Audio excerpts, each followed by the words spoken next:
دیکھو، بسم اللہ الرحمن الرحیم۔ بسم اللہ الرحمن الرحیم۔ کل یہ گفتگو چل رہی تھی کہ حنفیوں کی طرف سے جو جواب دیا گیا کہ اگر قروء بمعنی طہر لے لیں گے تو لفظ ثلاث جو خاص ہے اس پر عمل نہیں ہو پائے گا۔ اس پر یہ اعتراض ہوا تھا کہ ٹھیک ہے، لفظ ثلاث پر عمل کرنے کے لیے آپ یہ کہہ رہے ہیں کہ یہاں قروء کا معنی حیض ہے، طہر نہیں ہے، لیکن جو قرآن پاک میں آیا فَطَلِّقُوهُنَّ لِعِدَّتِهِنَّ کہ انہیں طلاق دو ان کے عدت کے وقتوں میں، اس کا کیا جواب بنے گا؟ چونکہ طلاق عدت کے وقتوں میں دینے کے لیے کہا جا رہا ہے، اور طلاق تو طہر ہی میں ہوتی ہے، تو اس سے تو یہ سمجھ میں آتا ہے کہ عدت طہر ہے، حیض۔ تو اب آپ حیض بتا رہے ہیں لفظ ثلاث کی وجہ سے، تو اس آیت کا جواب کیا ہوگا؟ تو اس کا جواب یہاں سے دے رہے ہیں کہ فَطَلِّقُوهُنَّ لِعِدَّتِهِنَّ میں جو لام ہے یہ وقت کے لیے نہیں ہے، یہ لام وقتیہ نہیں ہے، بلکہ یہ لام سببیہ ہے۔ کیا ہے؟ اب معنی یہ ہوگا کہ تم طلاق دو انہیں ان کے عدت کی وجہ سے۔ اب عدت کی وجہ سے طلاق دینے کا کیا مطلب ہے؟ تو اس کا مطلب یہ ہے کہ ایسے طہر میں طلاق دو جس میں مجامعت نہ ہوئی ہو، تاکہ عدت شمار کرنا آسان ہو۔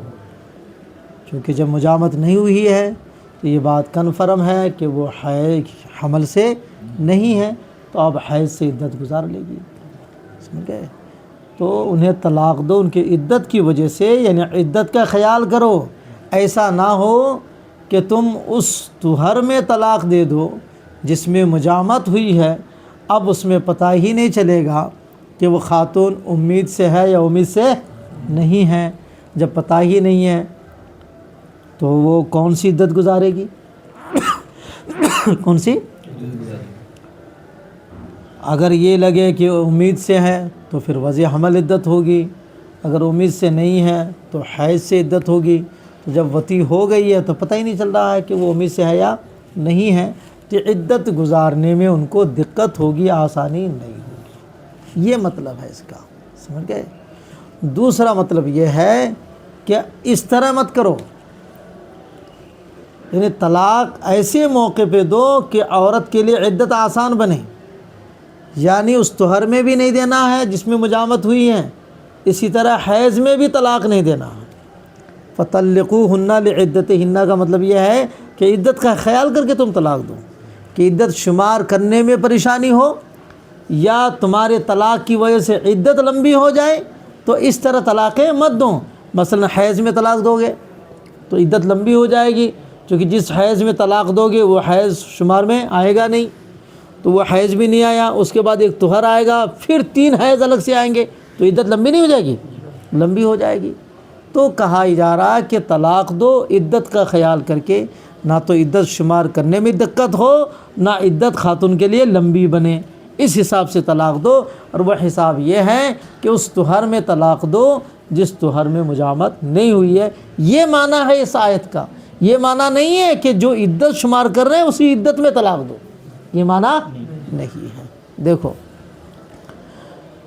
وَمَّا قَوْلُهُ تَعَالَى فَطَلِّقُوهُنَّ لِعِدَّتِهِنَّ، رہا اللہ تعالیٰ کا قول فَطَلِّقُوهُنَّ لِعِدَّتِهِنَّ، اس کا معنی یہ ہے لِأَجَلِ عِدَّتِهِنَّ، یعنی اے طَلِّقُوهُنَّ بِحَيْثُ يُمْكِنُ إِحْصَاءُ عِدَّتِهِنَّ، یعنی انہیں طلاق دو اس اعتبار سے کہ اس کی عدت شمار کرنا ممکن ہو، یعنی آسان ہو۔ وَذَلِكَ بِأَن يَكُونَ فِي طُهْرٍ، یعنی وہ اس طرح کہ وہ طلاق اس طہر میں ہو، لا وطیہ فی، جس میں وطی نہ ہو، لِأَنَّهُ يُعْلَمُ حِينَئِذٍ، اس لیے کہ اس وقت یہ معلوم ہوگا کہ انہا غیر حامل، کہ وہ خاتون امید سے نہیں ہے، فَتَعْتَدُّ بِثَلَاثِ حُیَضٍ، تو وہ 3 حیض سے عدت گزار لے گی بلا شبہ۔ وَلَا تُطَلِّقُوا فِي طُهْرٍ وَطِیَ فِیہ، اس طہر میں طلاق نہ دو جس میں وطی ہوئی ہے، لِأَنَّهُ لَمْ يُعْلَمْ حینئذ اس لیے کہ اس وقت معلوم نہیں ہوگا کہ انہا حامل تعتد بوضع الحمل، یہ معلوم ہی نہیں ہوگا کہ وہ حاملہ ہے کہ وضع حمل سے عدت گزارے یا غیر حاملہ ہے کہ حیض سے عدت گزارے، اس کا پتہ ہی نہیں چلے گا۔ یہ مطلب ہے اس کا کہ اس طہر میں طلاق دو جس میں وطی نہیں ہے، اس طہر میں طلاق مت دو جس میں وطی ہوئی ہے۔ اور اسی طرح مطلب یہ ہے کہ لا تطلقوا فی الحیض، کہ حیض کی حالت میں بھی طلاق مت دو۔ کیوں؟ اس لیے کہ جس حیض میں طلاق ہوگی وہ حیض شمار میں نہیں آئے گا، تو اس کے بعد طہر آ رہا وہ بھی شمار میں نہیں، اس کے بعد 3 حیض تو عدت لمبی نہیں ہو جائے گی، تو ایسے طلاق مت دو۔ لأن هذا الحیض لم يعتبر عندنا، اس لیے کہ یہ حیض ہمارے یہاں معتبر ہی نہیں ہے، اور نہ وہ طہر جو اس کے ساتھ ملا ہوا ہوگا۔ تو فینبغی ان یحتسب فیہ 3 حیض اخر، جس میں 3 الگ سے حیض شمار کرنا لازم ہوگا۔ تو فتطول العدت علیہا بلا تقریب، تو بلا شبہ اس پر عدت پھر لمبی ہو جائے گی۔ تو اس آیت کا یہ مطلب ہے کہ طلاق ان کی عدت کا خیال کر کے دو، کہ تمہارے طلاق کی وجہ سے عدت گزارنے میں نہ دشواری آئے نہ عدت لمبی ہو، یہ مطلب ہے۔ سمجھے؟ یہ مطلب نہیں ہے کہ عدت کے وقتوں میں طلاق دو، یہ لام وقتیہ نہیں ہے۔ اب آگے دیکھو، ثم لکل واحد منا ومن الشافعی فی ھذا المقام قرائن تستنبط من نفس الآیت۔ پھر کہہ رہے ہیں اس کے علاوہ بھی امام شافعی کی طرف سے بھی کچھ دلیلیں ہیں اور احناف کی طرف سے اس کے جوابات ہیں۔ امام شافعی کی طرف سے کیا دلیل ہے؟ ایک دلیل ان کی طرف سے یہ دی جاتی ہے کہ دیکھیے قرآن پاک میں جو آیا ہے یتربصن بانفسہن ثلاثۃ قروء، کیا ہے؟ تا کے ساتھ، عدد جو ہے ثلاث ہے وہ تا کے ساتھ آیا ہے۔ تو 3 سے لے کر 10 تک کا عدد معدود کا قاعدہ یہ ہے کہ اگر عدد معدود مذکر ہے تو عدد مؤنث آتا ہے، معدود اگر مذکر ہے تو عدد مؤنث آتا ہے، اور اگر معدود مؤنث ہو تو عدد مذکر آتا ہے۔ جیسے ثلاثۃ رجال، ثلاثۃ رجال مذکر ہیں تو عدد کو مؤنث لایا، اور اگر معدود مؤنث ہو مثلا ثلاث نسوۃ، یہ کہیں گے ثلاث، اب معدود مؤنث ہے تو عدد کو ثلاث مذکر لے کے آ گیا۔ قاعدہ یہ ہے عدد و معدود کا کہ معدود کے خلاف عدد آئے گا، معدود مذکر تو عدد مؤنث، معدود مؤنث تو عدد مذکر۔ یہاں عدد کو مذکر لایا گیا، ثلاثۃ قروء، کیا لایا گیا؟ مؤنث لایا گیا نا۔ یہاں عدد کو مؤنث لایا گیا ہے تو قاعدے کے حساب سے یہ معلوم ہو رہا ہے کہ جو معدود ہے وہ مذکر ہے۔ معدود کیا ہے؟ چونکہ عدد مؤنث ہے، تو اس سے یہ معلوم ہوتا ہے کہ معدود جو ہے وہ مذکر ہے، اور مذکر حیض نہیں طہر ہے۔ مذکر کیا ہے؟ طہر۔ اس لیے قروء کا معنی مذکر لینا پڑے گا نا، چونکہ عدد مؤنث آیا ہے، تو عدد جب مؤنث آیا تو معدود مذکر ہوگا، تو معدود کا وہ ترجمہ کیجئے جو مذکر ہو۔ مذکر طہر والا ترجمہ ہے، حیض والا نہیں ہے۔ اس سے سمجھ میں آتا ہے یہاں قروء کا معنی حیض ہے، یہ طہر ہے، حیض یہ کن کی طرف سے کہا جا رہا ہے؟ امام شافعی کی طرف سے، کہ عدد مؤنث ہے، اور جب عدد مؤنث ہے تو معدود کو مذکر مراد لینا ہوگا۔ اب معدود جب مذکر مراد لیں گے تو قروء کا معنی حیض کرنے سے مذکر نہیں رہے گا، طہر معنی کریں گے تب مذکر رہے گا۔ اس لیے یہاں قروء بمعنی طہر لیجئے، حیض مت لیجئے، یہ ان کی طرف سے کہا جا رہا ہے۔ تو اس کے جواب میں احناف کی طرف سے کہا جاتا ہے کہ دیکھیے بھائی، عدد و معدود میں بلا شبہ یہ قاعدہ ہے، بلا شبہ یہ قاعدہ ہے کہ معدود مذکر تو عدد مؤنث ہے، تو یہاں خود معدود کے اعتبار سے ہوتا ہے، معدود مذکر تو عدد مؤنث، معدود مؤنث تو عدد مذکر، خود معدود کے اعتبار سے ہوتا ہے، معدود کے معنی کے اعتبار سے نہیں۔ کس کے اعتبار سے ہوتا ہے؟ معدود کے اعتبار سے ہوتا ہے، لفظ معدود کے اعتبار سے ہوتا ہے، معدود کے معنی و مفہوم کے اعتبار سے نہیں ہے۔ اور یہاں معدود قروء ہے اور وہ مذکر ہے، وہ تو قروء کی وجہ سے یہاں عدد کو مؤنث لایا گیا ہے، معنی کی وجہ سے نہیں۔ اعتبار خود معدود کا ہے، معدود کے معنی کا اعتبار نہیں ہے۔ سمجھ گئے؟ ثم لکل واحد منا ومن الشافعی فی ھذا المقام قرائن، پھر ہماری اور ان کی امام شافعی کی طرف سے اس جگہ کچھ قرینے ہیں جو خود آیت سے حاصل ہوتے ہیں مختلف طریقے سے۔ وقد ذکرتھا فی التفسیرات الاحمدیہ، میں نے اس کو تفسیرات احمدیہ میں ذکر کیا ہے پوری تفصیل سے، بس تو تفسیر سے فتح علیہ ان شیتا، وہاں مطالعہ کرو اگر تم چاہو، میں نے ایک یہاں ذکر کر دیا۔ اب سنو، کتنی مثالیں پیش کیجیے؟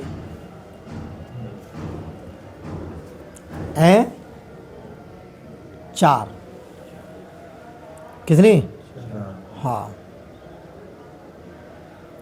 4 مثالیں انہوں نے پیش کر دی، کل 7 مثالیں پیش کریں گے۔ کتنی؟ خاص کی 7 مثالیں پیش کریں گے وہ۔ 4 تو کھلے طور پر بیان کر دیا اپنے حساب سے، سمجھ گئے؟ اب آگے جو 3 لا رہے ہیں اس 3 سے پہلے یہاں 2 اعتراض امام شافعی کی طرف سے حنفیوں کے اوپر وارد ہیں، امام شافعی کی طرف سے حنفیوں کے اوپر وارد ہے، وہ 2 اعتراض یہاں ذکر کر رہے ہیں، سمجھ گئے؟ پہلے پڑھ اتنا، ثم ان المصنف ذکر ها هنا من تفریعات الخاص علی مذہبہ 7 تفریعات۔ پھر حضرت مصنف علیہ الرحمٰن نے بیان کیا یہاں خاص کے تفریعات میں سے اپنے مذہب کے مطابق 7 تفریعات، واربع منہا ما تم، 4 تو وہ جو پورے ہو گئے اس وقت، 3 منہا ما سیجیو، اور 3 وہ ہے جو عنقریب آئیں گے۔ اب وہ 3 آنے سے پہلے یہ 4 بیان کرنے کے بعد بیچ میں 4 اور 3 کے بیچ میں، اور ادا بین حاضر الاربتی والثلاثہ باعتراضین للشافعی علینا، مصنف نے پیش کیا وہ اس 4 بیان کردہ 4 اور آنے والے 3 کے درمیان 2 اعتراض، باعتراضین 2 اعتراض للشافعی، کن کے اعتراض ہے یہ؟ امام شافعی کے، کن کے اوپر ہیں؟ علینا، ہم لوگوں کے اوپر، مع جوابہما، ان دونوں کے جواب کے ساتھ، علی سبیل الجمل المعترضہ، جملہ معترضہ کے طور پر۔ جملہ معترضہ اس کو کہتے ہیں کہ بیچ میں کوئی گفتگو آ گئی جس کا تعلق نہ تو آگے سے ہے نہ تو پیچھے سے ہے، اس کو کہتے ہیں جملہ معترضہ۔ جیسے 2 آدمی بیچ میں گفتگو کر رہے ہیں، تیسرا آگے ٹپک پڑا، تیسرے کو نہ تو ان سے کوئی تال میل تھا نہ ان سے، اب بیچ میں آگے ٹپک پڑا، یہ اس کو کہا جائے گا بطور جملہ معترضہ یہاں ٹانگ اڑائی گئی ہے۔ اب سنو وہ 2 اعتراض کیا ہے، دھیان سے سنو، پہلے نفس مسئلہ سماعت کرو، اس کے بعد امام شافعی کا اعتراض سمجھو، پھر اس کا جواب احناف کی طرف سے سمجھنا ہے۔ سوال، مسئلہ کیا ہے؟ مسئلہ یہ ہے کہ اگر کسی خاتون کو طلاق ہوتی ہے تو طلاق 1 بھی ہو سکتی ہے، 2 بھی ہو سکتی ہے، 3 بھی۔ جیسے آج کل کا سسٹم ہے، نوجوانوں کو غصہ آتا ہے تو 3 سے پہلے اس کا غصہ ٹھنڈا ہی نہیں ہوتا ہے نہیں؟ جبکہ یہ سخت منع ہے، کیا ہے؟ سخت منع ہے، لیکن دینے سے طلاق ہو جاتی ہے، دینے سے منع یہ طلاق ہو جاتی ہے۔ یہی احمق لوگ سمجھ نہیں پاتے ہیں کہ منع ہے تو پھر ہوتی کیسے ہے۔ ایک بار سپریم کورٹ کے ایک جج نے کہہ دیا کہ جب شریعت میں 3 طلاق کو ناپسند کیا گیا تو واقع کیسے ہو جاتی ہے؟ یہ بیوقوفی ہے اس جج کی، کیا ہے؟ ہاں، ارے بھائی کوئی چیز ناپسند ہونا، منع ہونا الگ ہے، اور واقع ہو جانا، مثلا قتل کرنا منع ہے، قتل کرنا، قتل کرے گا تو قتل ہوگا کہ نہیں ہوگا؟ تو اب اگر کوئی کہے بھی جب قتل منع ہے پھر اس نے قتل کیا تو قتل ہوا کیسے؟ یہ بیوقوفی ہے نا۔ تو ایسے ہی وہ جج کہہ رہا تھا، سمجھ گئے؟ مطلب اتنی بڑے پد پہ جو اس طرح بے تکی باتیں، ہلکا پن جو کا اظہار کرتے ہیں، یہ بڑے افسوس والی بات ہے۔ تو طلاق 1 بھی دے سکتا ہے، 2 بھی سکتا ہے، 3 بھی دے سکتا ہے۔ مسئلہ یہ ہے کہ کسی عورت کو طلاق ہوئی، 3 طلاق ہوئی، تو ظاہر ہے اب اس شوہر کے پاس وہ نہیں رہ سکتی ہے، کسی اور سے جا کے شادی کرے، کسی اور سے شادی ہاں، پھر ادھر سے چھٹکارا ہو جائے، اس کے بعد اگر پھر اسی سے شادی کرنا چاہے تو اب، لیکن ابھی اس کے لیے راستہ بند ہو گیا، کہیں اور جا کے شادی کرے۔ اب اسی کو شارٹ کٹ میں حلالہ کہا تو لوگ واویلا مچاتے ہیں۔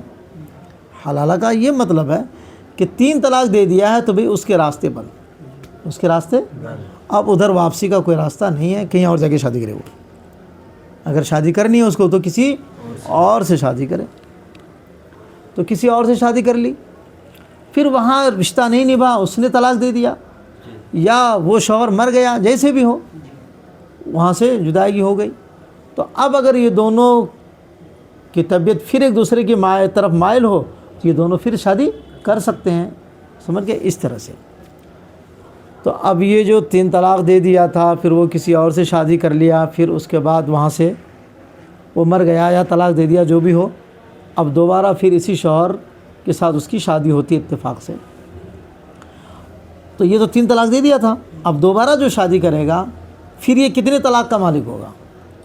تو شوہر تو 3 طلاق کا مالک ہوگا. اس میں سب کا اتفاق، اس میں سب کا اتفاق ہے کہ یہ شوہر پہلا والا جو ہے دوبارہ شادی کیا ہے تو دوبارہ بھی 3 طلاق کا مالک ہوگا.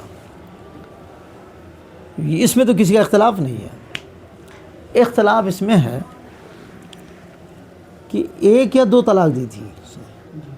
کتنی دی تھی؟ 1 یا 2.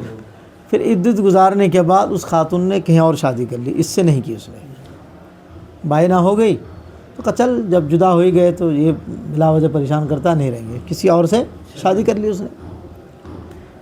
پھر وہاں طلاق ہو گئی یا وہ شوہر مر گیا، سمجھ گئے؟ تو اب کیا کرے گی وہ؟ زندگی کا اچھا خاصا حصہ باقی ہے، عورت کو کوئی نہ کوئی سہارا چاہیے نا. دوبارہ پھر اسی مرد سے وہ شادی کر لیتی ہے، پہلے والے مرد سے شادی کرتے. اگر پہلے 1 طلاق دیا تھا یا 2 طلاق، تو اب دوبارہ جو آئی ہے یہ شوہر کتنے طلاق کا مالک ہوگا؟ یہ ہے مسئلہ. مثلا پہلے 1 طلاق دیا تھا تو اب یہ 2 طلاق کا مالک رہے گا یا 3 طلاق کا؟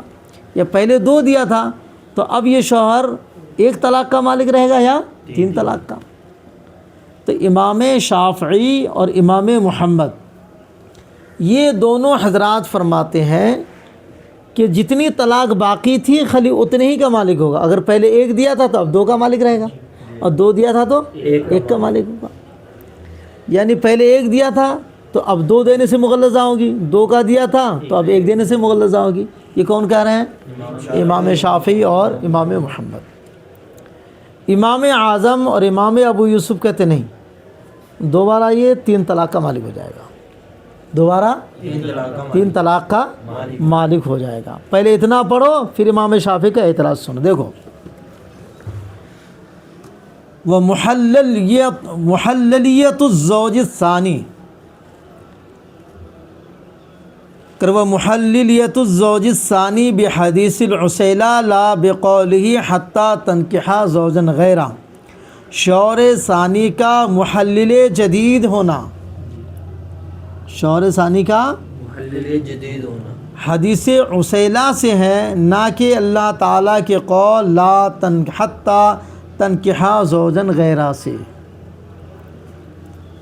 سنو کروا ہوا جواب سوال مقدر، یہ ایک سوال مقدر کا جواب ہے. یرد علینا، جو ہمارے اوپر وارد ہوتا ہے، ہم لوگوں کے اوپر، من جانب شافعی، امام شافعی کی طرف سے.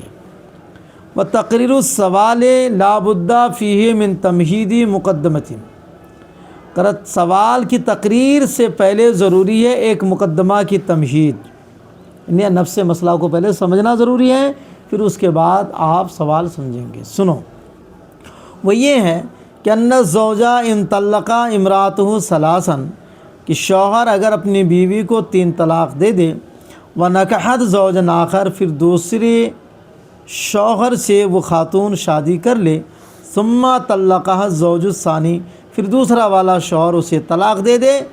طلاق کی دیا ہے یا مر جائے وہ، سمجھ کے کسی صورت میں ہو، پھر کیا ہوا؟ وَنَكَحَهَا زوج الاول، اور پھر پہلا والا شوہر اس سے شادی کر لے، تو یملک الزوج الاول مرتن اخرى ثلاثہ تطلیقات، تو پہلا والا شوہر جو ہے دوبارہ 3 طلاق کا مالک ہوگا، مستقل طور پر بھی اتفاق 3 طلاق والی صورت میں ہے. لیکن وَإِن طَلَّقَ امرأته ما دون الثلاث، اور اگر اس نے شوہر اول نے اپنی بیوی کو 3 سے کم طلاق دیا، 3 سے کم یعنی من واحدۃ، 1 دیا، اور اسن یا 2 دیا، پھر اس کے بعد عدت گزارنے کے بعد ونکحت زوجا آخر، وہ عورت کسی اور سے شادی کر لی، ثم طلقہ الزوج الثانی، پھر دوسرا والا شوہر طلاق دے دیا یا وہ مر گیا، جو بھی ہو، ٹھیک ہے. وَنَكَحَهَا الزَّوْجُ الْأَوَّلُ، پھر اسی خاتون سے پہلے والے شوہر نے نکاح کر لیا. تو اب یہاں شوہر اول کتنی طلاق کا مالک ہوگا؟ اب فعند محمد و شافعی یملک الزوج الاول حینئذ ما بقیہ من الاثنین واحد. تو امام محمد اور امام شافعی کے نزدیک شوہر اول اس وقت مالک ہوگا ما بقیہ طلاق کا، یعنی دو یا واحد میں سے جو باقی ہے اس کا مالک ہوگا. یعنی ان طلقہ سابقاً واحداً، یعنی اگر پہلے ایک طلاق دیا تھا فیملک الآن ان یطلقہا اثنین، تو اب وہ دو طلاق دینے کا مالک رہے گا. سمجھ گئے؟ اب دو طلاق اگر دیا فتصیر مغلظۃ، وہ خاتون مغلظہ ہو جائے گی. وَإِن طَلَّقَهَا سابقاً، اور اگر اس سے پہلے دو طلاق دیا تھا تو یملک الآن ان یطلقہا واحداً لا غیر، تو ابھی صرف ایک طلاق دینے کا مالک ہوگا اور وہ ایک طلاق دینے سے مغلظہ ہو جائے گی. امام صاحب کے یہاں کیا ہے؟ وعند ابی حنیفہ و ابی یوسف رحمہم اللہ، اور امام اعظم ابو حنیفہ اور امام ابو یوسف رحمہم اللہ کے نزدیک یملک الزوج الاول ان یطلقہا ثلاثا، شوہر اول تین طلاق دینے کا حقدار ہوگا. پہلے کی جو طلاقیں ہیں، خواہ تین دیا ہو، ایک دیا ہو، دو دیا ہو، وہ ختم، وہ ختم. اب نئی طریقے سے شادی ہے تو گویا کہ نئے طور پر حلال ہو رہی ہے حل جدید کے ساتھ. حل جدید سے اس کا مطلب سیدھے وہ اب دوبارہ تین طلاق کا مالک ہوگا. وَيَكُونُ مَا مَدَى مِنَ الطَّلَاقَةِ وَالطَّلَاقَتَيْنِ، پہلے جو ایک یا دو طلاق گزری ہے حاضراً، وہ سب جو ہے کل عدم ہو جائے گی. کیا ہو جائے گی؟ کل عدم. کیوں؟ اب سنو، یہیں سے سوال یہیں سے پیدا ہوتا ہے. امام اعظم فرماتے ہیں کہ ڈائریکٹ نہیں آئی عورت، وہ انڈائریکٹ آئی ہے. سمجھ گئے؟ تو انڈائریکٹ جب آتی ہے تو اب یہ نئے طریقے پر آتی ہے. اس کے لیے حل جدید، ہاں نئے طریقے پر حلال ہوتی ہے. جیسے پہلے شادی کیا تھا تو نئے طریقے پر حلال ہوئی تھی، اسی طرح اب نئے طریقے سے حلال ہے. اور نئے طریقے سے حلال ہونے کا مطلب یہ ہوا تین طلاق کا مالک ہوا، تو وہ تین طلاق کا مالک بنے گا. یہ کہتے ہیں دیکھو، لأن الزوج الثانی یکون محللا ایہا للزوج الاول بحل جدید، اس لیے کہ جو محلل ہے، جو دوسرا والا شوہر ہے نا، وہ شوہر اول کے لیے وہ محلل ہوگا حل جدید کے ساتھ. اور پہلے جو طلاق ہے وَيَنْهَدِمُ مَا مَضَى مِنَ الطَّلَاقَةِ وَالطَّلَاقَتَيْنِ، اور پہلے کے جو ایک یا دو طلاق ہے وہ یا تین طلاق ہے وہ منہدم ہو جائیں گی، کل عدم ہو جائیں گے. تو اس پر امام شافعی کا اعتراض اب سنو. وہ کہتے ہیں کہ دیکھو بھائی، قرآن میں کیا ہے؟ قرآن میں خالی اتنا ہے کہ اگر کسی خاتون کو تین طلاق ہو جائے فَإِن طَلَّقَهَا مِن بَعْدُ حَتَّى تَنْكِحَ زَوْجًا غَيْرَهُ، تو اب شوہر اول سے اس کا رشتہ نہیں ہو پائے گا جب تک کہ کسی دوسرے سے وہ شادی نہ کر لے. اس آیت کا کیا مطلب ہے؟ اس کا مطلب صرف اتنا ہوتا ہے کہ اگر کسی اور سے شادی کرتی ہے تو تین طلاق کے ذریعے جو حرمت ثابت ہوئی تھی وہ حرمت کیا ہو جائے گی؟ ختم ہو جائے گی. وہ حرمت کیا ہو جائے گی؟ تین طلاق دینے سے مغلظہ ہو گئی نا. تو جو غلاظت ثابت ہوئی تھی، سمجھ گئے، حرمت غلیظہ جو ثابت ہوئی تھی تین طلاق سے، اب اگر کسی اور سے وہ شادی کر لیتی ہے پھر وہ طلاق دیتا ہے تو دوسرے سے شادی کرنے کی وجہ سے یہ حرمت غلیظہ وہاں سے ختم ہو جاتی ہے. سمجھا رہا؟ تو امام شافعی کہتے ہیں لفظ حتیٰ خاص ہے. کیا ہے؟ اور خاص کا آپ کے یہاں حکم یہ ہے کہ اس کا جو معنی ہے وہی ثابت ہوگا، اس پر ایکسٹرا معنی آپ جوڑ نہیں سکتے. پہلے بتایا گیا تھا نا. تو امام شافعی کہتے ہیں جب آپ کا موقف یہ ہے کہ لفظ خاص کا جو معنی ہوگا وہی ثابت ہوگا اور قطعی طور پر ثابت ہوگا، اس میں کم و بیشی نہیں کر سکتے ہیں، تو لفظ حتیٰ سے تو خالی اتنا ثابت ہوتا ہے کہ جو حرمت تھی وہ ختم ہوئی. جو حرمت تھی اس میں یہ کہاں ہے کہ حرمت کے ساتھ ساتھ دوبارہ وہ شوہر تین طلاق کا مالک بنے گا؟ اس میں تو یہ نہیں ہے نا. اس میں خالی کیا ہے؟ حرمت ختم ہونے کی بات ہے. سن رہے ہو؟ کیا ہے؟ حرمت ختم ہونے کی بات ہے. اس میں یہ نہیں ہے کہ اگر شوہر اول دوبارہ شادی کرے گا تو حل جدید بھی ہوگا. حل جدید کی بات صرف اتنی ہے کہ حرمت ختم ہو جائے گی. حرمت ختم ہو جائے گی، حل جدید کی بات نہیں ہے، تو حتیٰ سے حرمت کی انتہا کا معنی ثابت ہے، حل جدید کا ثبوت اس سے، تو یہ ایکسٹرا معنی کیوں جوڑ رہے ہیں آپ؟ خاص میں تو ایکسٹرا معنی جوڑ نہیں سکتے آپ کا موقف ہے، یہ آپ کا مذہب ہے، تو آپ کے مذہب پر آپ نہیں عمل کرو گے تو دوسرا کرے گا؟ کم از کم آپ تو اپنی بات کو مانو۔ تو وہ یہ کہہ رہے ہیں کہ جب خاص میں آپ ایکسٹرا معنی جوڑنا آپ کے مذہب میں نہیں ہے، تو حل جدید والا معنی کہاں سے آپ ثابت کر رہے ہیں؟ یہ ہے ان کا اعتراض، سمجھ گیا؟ دیکھ،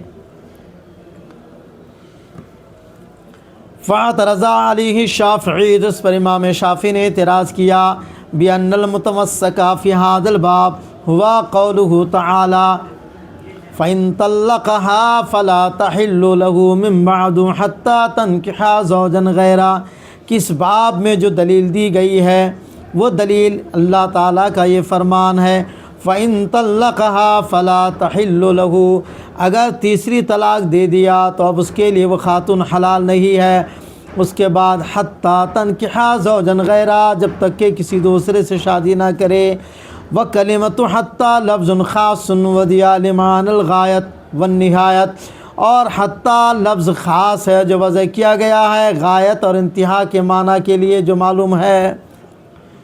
تو سمجھ میں کیا آتا ہے آیت سے؟ صرف اتنا کہ دوسرا نکاح ہونے سے یہ حرمت ختم ہو جاتی ہے، اتنا سمجھ میں آتا ہے۔ حل جدید بھی ثابت ہے، یہ سمجھ میں تو کر فیفہمو، کہاں چلا گیا؟ تو سمجھ میں آتا ہے کہ انا نکاح الزوج الثانی غایۃ للحرمت الغلیظۃ الثابتۃ بالطلاقۃ الثلاث، یہ سمجھ میں آتا ہے کہ شوہر ثانی کا نکاح انتہا ہے اس حرمت غلیظہ کے لیے جو حرمت غلیظہ ثابت ہوئی ہے 3 طلاق کے ذریعے۔ اتنا صرف ثابت ہوتا ہے کہ نکاح ثانی سے وہ حرمت غلیظہ ختم ہوتی ہے، سمجھ گئے؟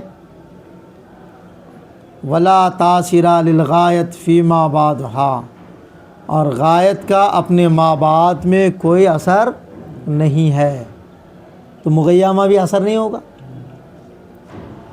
سمجھ گئے؟ تو فلم یفہم، کیا سمجھ میں آیا؟ کہ حرمت کا ختم ہونا، کیا سمجھ میں آیا؟ حل جدید تو اگر فلم یفہم، اس میں یہ نہیں سمجھ میں آ رہا ہے کہ انا بعد النکاح یحدث حل جدید للزوج الاول، کہ نکاح کے بعد شوہر اول کے لیے حل جدید پیدا ہو جائے گا، یہ اس میں سمجھ میں، یہ کہاں سے ثابت کر رہے ہیں آپ؟ یہ بتاؤ پہلے۔ خاص میں ایکسٹرا معنی کب سے جوڑنا شروع ہو گیا آپ کے یہاں؟ جبکہ آپ کے یہاں ایکسٹرا معنی جوڑا نہیں جاتا۔ ففی ھذا ابطال موجب الخاص، او حنفیو، اس میں تو خاص کے حکم کو باطل کرنا ہے، سمجھ گئے؟ خاص کون ہے؟ جو لفظ حتیٰ ہے، سمجھئے؟ تو جب زوج ثانی فلم یکن الزوج الثانی محللا فیما وجدا فی المغیّہ، یعنی مغیّہ کون ہے؟ 3 طلاق کے بعد ہے نا، یہ جب 3 طلاق کی صورت میں شوہر ثانی کا شوہر اول کے لیے حل جدید لانے والا ثابت نہیں ہوتا، سمجھ گئے؟ جو یہ مغیّہ ہے، تو جو سرے سے مغیّہ ہی نہیں ہے، 2 یا 1 طلاق، تو وہاں حلت جدید کہاں آ جائے گی؟ تو وہی کہہ رہے ہیں، تو جب شوہر ثانی مغیّہ میں محلل جدید نہیں ہے، مغیّہ کون ہے؟ وہ 3 طلاق، تو ففیما لم یوجد المغیّہ، تو جہاں مغیّہ نہیں ہے، سمجھ گئے؟ وہ کون؟